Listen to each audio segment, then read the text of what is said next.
अस्सलाम वालेकुम नाजरीन इस एपिसोड के आगाज में हम देखेंगे कि कारगुन कबीले में अलचचिक अख्तमूर से लड़ रही होती है और उससे कह रही होती है कि तुमने कुछ नहीं कहा अख्तमूर, क्या तुम इस कबीले के सरदार नहीं हो? उन्होंने तुम्हारे कबीले की तलाशी ली और तुम खामोश रहे। यह सुनकर अख्तमूर कहता, मैं क्या करता अलचचिक, उन्होंने कहा उनके पास मालूमात है, अगर वो हमारे कबीले में पाई गई तो क्या होगा? जिस पर अलचचिक कहती है, लेकिन ऐसा नहीं हुआ, यहाँ से कुछ नहीं मिला अख्तमूर, उन्होंने फिर हमें हकीर जाना अख्तमूर, उन्होंने हमें फिर जलील किया। यह सुनकर अख्तमूर गुस्से से कहता, अलचचिक होश में आओ, हर एक अपना फर्ज अदा करता है, तुम्हें मालूम होना चाहिए कि बेंगी अम्मा और इस्मिहान अब भी एक साथ हैं। यह सुनकर अलचचिक कहती है, मैं जानती हूँ, हाँ मैं जानती हूँ, लेकिन वो एक साथ क्यों है? तुम नहीं जानते? मेरी अम्मा का उस औरत की तरफ झुकाव क्यों है? जिस पर अख्तमूर पूछता, क्यों है? तो अलचचिक कहती है, तुम्हारा खानदान मेरी अम्मा के साथ नहीं खड़ा और मेरी अम्मा को किसी ऐसे की तलाश है जो इनका सहारा बने। कि इसी दौरान आयशा खातून खेमे के अंदर दाखिल होती है और आकर कहती है, बेटो पुरसकून हो जाओ। बेटी अख्तमूर मत करो ऐसा। तो अलचचिक कहती है, हम क्या करें आयशा अम्मा, जो हुआ आपने देखा, मेरे पास अम्मा के अलावा कोई नहीं है, उनका ये हाल मुझे बहुत परेशान करता है। जिस पर आयशा कहती है, जानती हूँ प्यारी बेटी, मैं जानती हूँ, लेकिन तुम्हें मालूम होना चाहिए इससे कोई फर्क नहीं पड़ता कि खानदानों के दरमियान क्या होता है। तुम्हारे ताल्लुकात खराब नहीं होने चाहिए, तुम आपस में टकरा कर मसाइल हल नहीं कर सकते, तुम बहुत सी मुसीबतें और बहरान देखोगे, एक दूसरे से न टकराओ, मुस्कुराओ।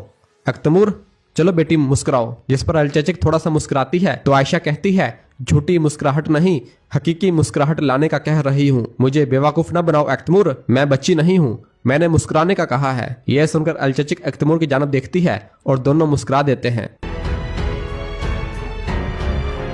और फिर दूसरी जानब यनी शहर में शेख ऐदब अली साहब और तमाम दरवेश तबरेज के सफर पर रवाना होने से कबल सबसे मुलाकात करते हैं और ऐदब अली साहब सबसे मुखातब होकर कहते हैं, क्या तुमने हर फर्ज की तरह सबको यहाँ जमा कर लिया?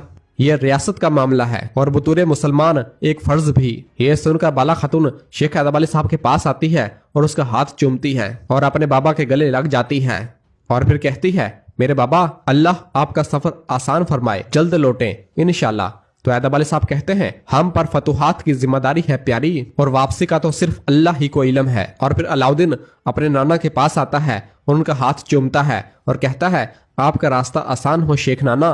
तो ऐदब अली साहब कहते हैं, जीते रहो शहजादे। और फिर इस तरह बुरहान भी शेख ऐदब अली साहब के पास आता है और उनका हाथ चूमता है और कहता है, आपका रास्ता आसान हो मेरे शेख। तो ऐदब अली साहब कहते हैं, शहजादो एक दूसरे के साथ रहो, मुतहद होकर हक के रास्ते की तरफ बढ़ो, वो रास्ता फतह की तरफ ले जाएगा। और फिर मलहून खातून शेख ऐदब अली साहब के पास आती है और उनका हाथ चूमती है और कहती है, मेरे शेख अल्लाह की अमानत में। तो ऐदब अली साहब कहते हैं, जीती रहो प्यारी बेटी। और फिर उस्मान साहब शेख ऐदब अली साहब के पास आते हैं और कहते हैं, मेरे शेख, और उनका हाथ चूमते हैं और कहते हैं, सलामती से जाएं। तो ऐदब अली साहब कहते हैं, जीते रहें उस्मान साहब। और वहां से जाने लगते हैं तो बुरहान एक झोला लिए दरवेशों के पास आता है और सबको सोने के सिक्के देने लगता है, लेकिन वो दरवेश वो सोने के सिक्के नहीं लेते और कहते हैं, ए वल्ला आपका रास्ता आसान हो। ऐदब अली साहब जब बुरहान को देखते हैं तो कहते हैं, मत करो, और बुरहान के पास आते हैं और कहते हैं, मत करो बुरहान, मुझे हिम्मत देने वाले और महफूज रखने वाले अल्लाह पर भरोसा है, हमारा रास्ता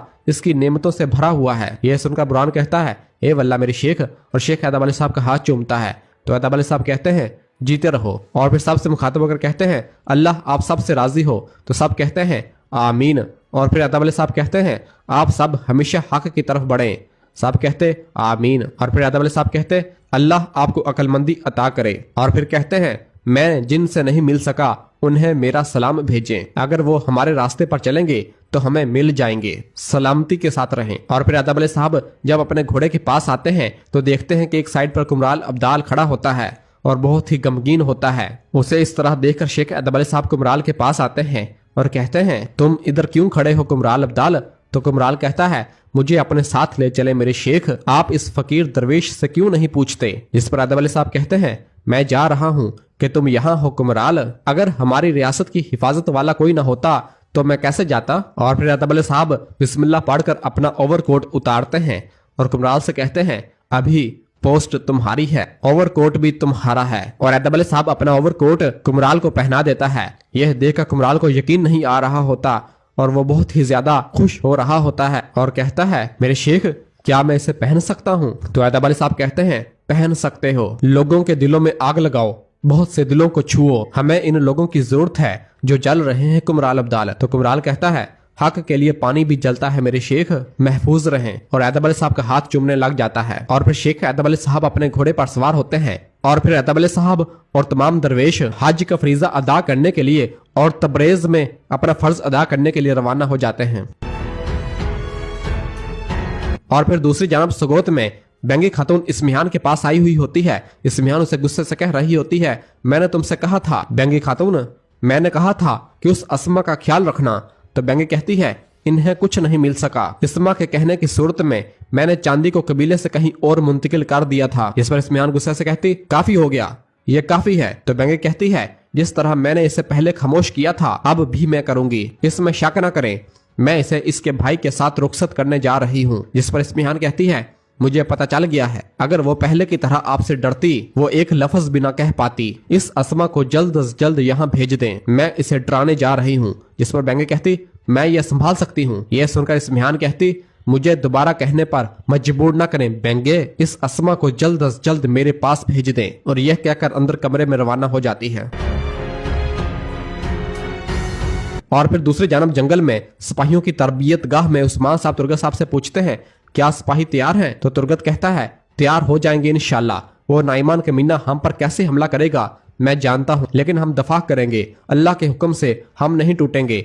वो जिस चीज के लिए आया था वो हासिल कर लेगा। जिस पर उस्मान साहब कहते हैं नाइमान फंस गया है, अब वो किस मैदान में तबाह होगा इसका फैसला जल्द किया जाएगा। तुर्गत कहता है ए वल्ला। और फिर इसी दौरान एक सिपाही भागता हुआ उस्मान साहब के पास आता है और आकर एक पैगाम उस्मान साहब को देता है। उस्मान साहब उसमें से एक पैगाम को खोलकर देखते हैं और पढ़ते हैं, जिसे पढ़कर थोड़ा परेशान हो जाते हैं और कहते हैं इस्मिहान, इसे बाइंदर पर शक था, लेकिन हम बाइंदर को बाहर नहीं निकालेंगे, हम मुहतात रहने से बाज नहीं आएंगे। और फिर इसके बाद उस्मान साहब दूसरे पैगाम को खोलते हैं, जिसे पढ़कर उस्मान साहब कहते हैं जरकुताय कह रहा है कि नाइमान मंजिके बना रहा है, यहाँ तक कि उसने नक्शा भी भेजा है। और उस्मान साहब उस नक्शे को देखते हैं जिसके ऊपर मंजीक का नक्शा बनाया गया होता है। यह देखकर उस्मान साहब कहते हैं वो यीनी शहर पर हमला करने जा रहा है। और फिर कहते हैं तो वो इस इंतजार में था कि मंजीकें तैयार हो जाएं हैं, हम जानते हैं कि वो अब तक किस चीज का इंतजार कर रहा था। और फिर तुर्गत साहब उस नक्शे को देखने लग जाता है और कहता है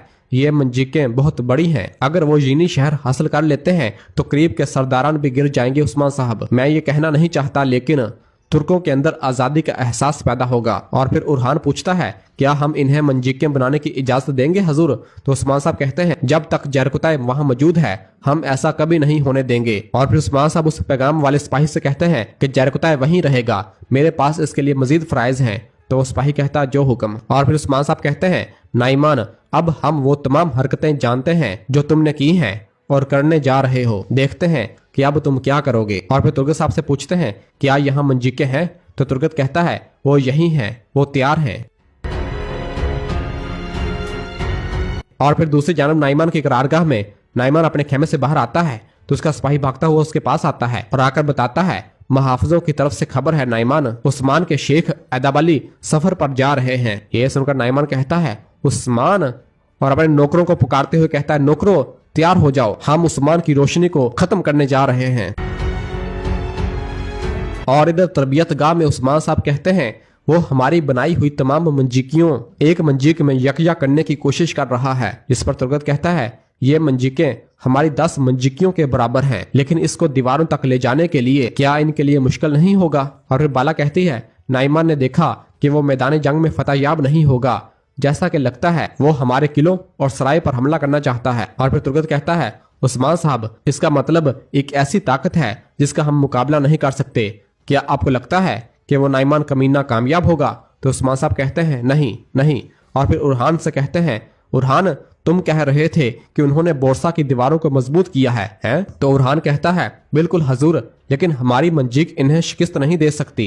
और फिर उस्मान साहब उस नाइमान की मंजीक का नक्शा देखते हैं और कहते हैं लेकिन ये मंजीक दे सकती है, अगर हम इन मंजीकियों को तबाह कर सके और ऐसी हम खुद बनाएं फिर हम ज्यादा ताकतवर होंगे।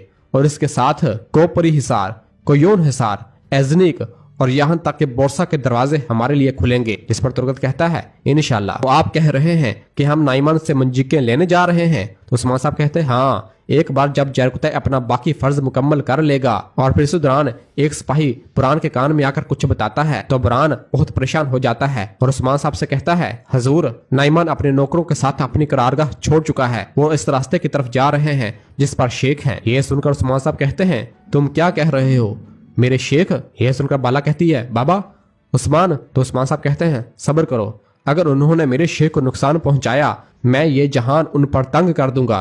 तो बाला कहती है मैं तुम्हारे साथ जाऊंगी। तो उस्मान साहब कहते हैं ठीक है। और फिर बुरहान से कहते हैं बुरहान सिपाहियों को तैयार करो। बुरहान कहता जो हुक्म। और सब शेख अदब अली साहब को बचाने के लिए रवाना हो जाते हैं।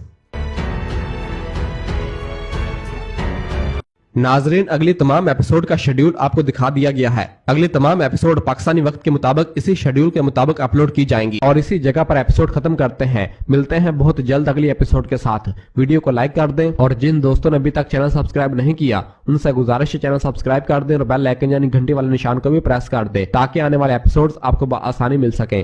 दुआओं में याद रखें। अल्लाह हाफिज।